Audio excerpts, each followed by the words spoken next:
Hello, good morning students.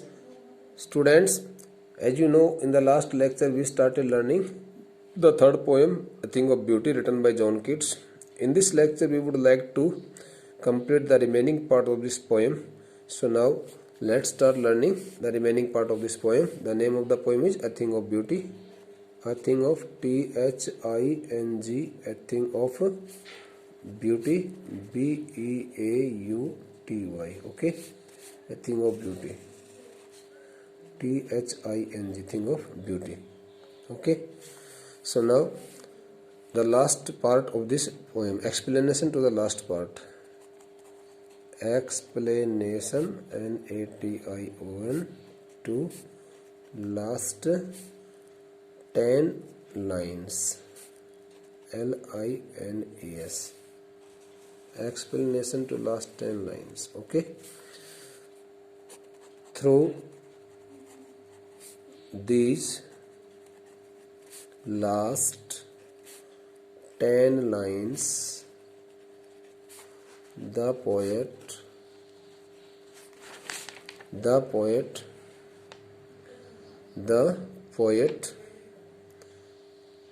tells that the beauty of nature lies in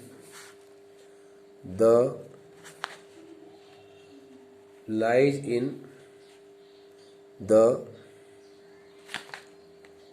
heart pleasing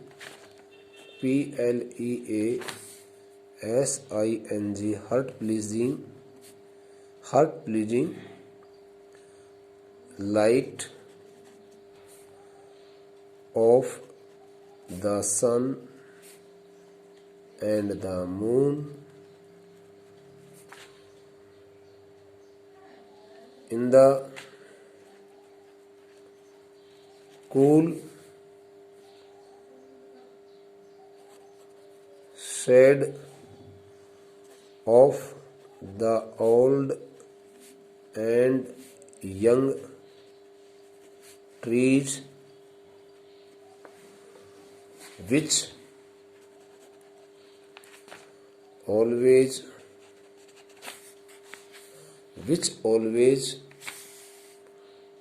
give shelter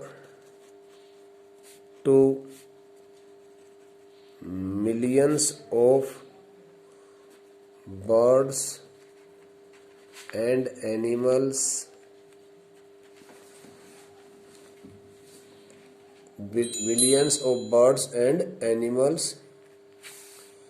apart from the badly tired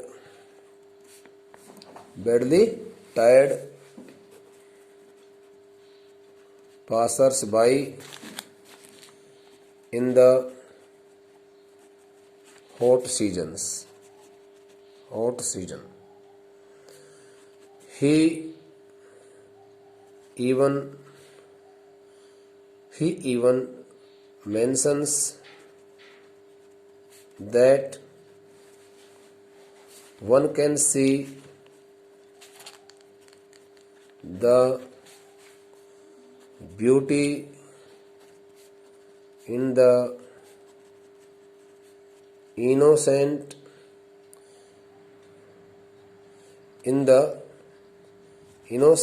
of a shepherd who tends the flock of sheep in the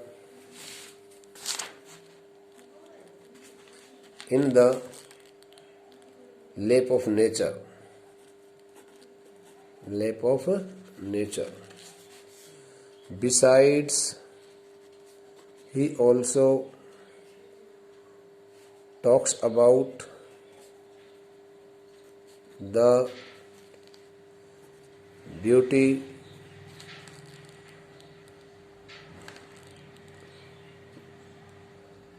of the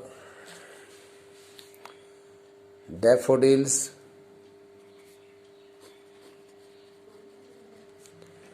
which live in the middle of the rich forests and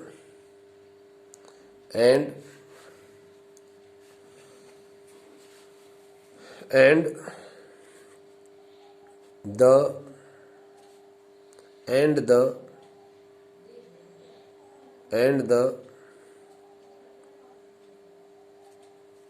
coolness of water flowing through the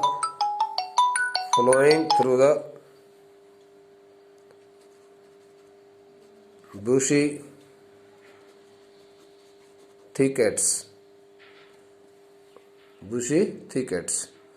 So now I would like to explain it for you. Dear students, as you have seen it here, through these last 10 lines, the last 10 lines in this poem clearly mention it that the beauty of nature lies in the heart-pleasing light of the sun and the moon, in the cool shade of the old and young trees, which always work or give shelter to millions of birds and animals, apart from the badly tired passers-by in the hot season. Okay, the poet also mentions that one can see the beauty in the innocency of a shepherd who tends the flock of sheep in the lap of nature. Okay, because the poet also notices a shepherd there who is always busy in tending the sheep there. Okay, and the innocency reflects from his face, and he looks so nice and he looks so pleasing to the heart also.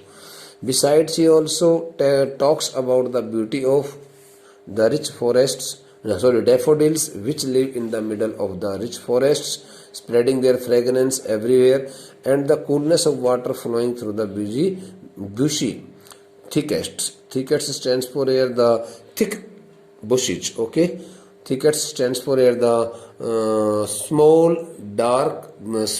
thick bushes also. Okay, small size thick bushes also. Okay, he openly says that it is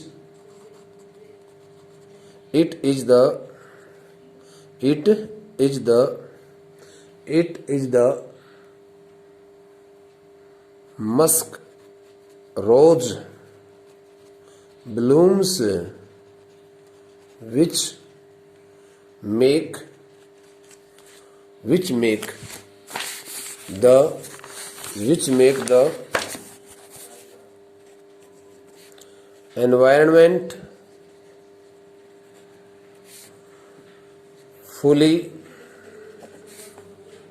the environment fully okay fresh with the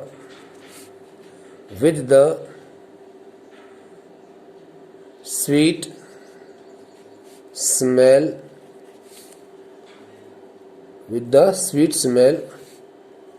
of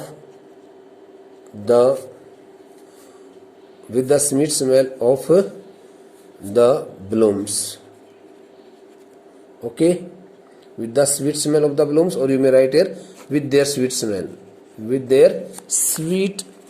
smell every time comforting the feelings of others,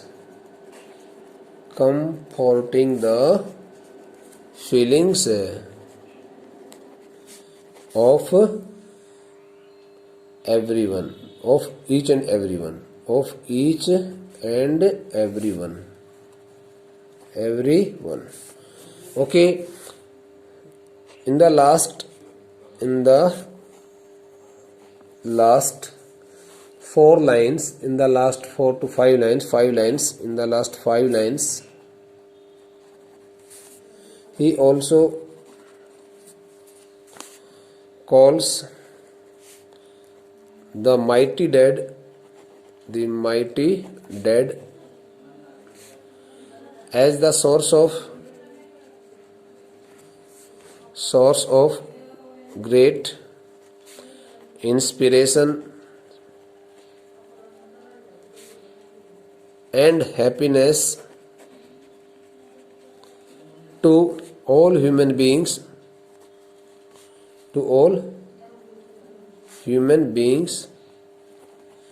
because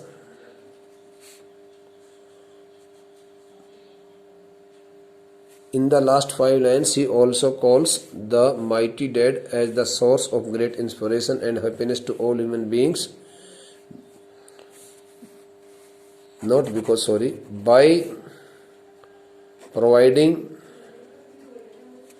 by providing a lot of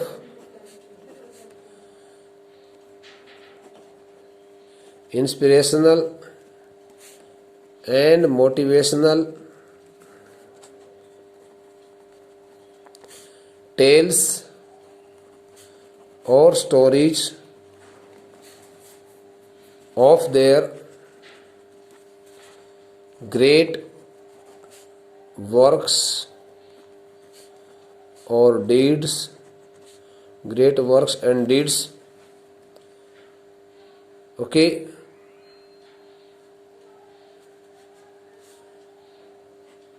to those who lead a depressed life due to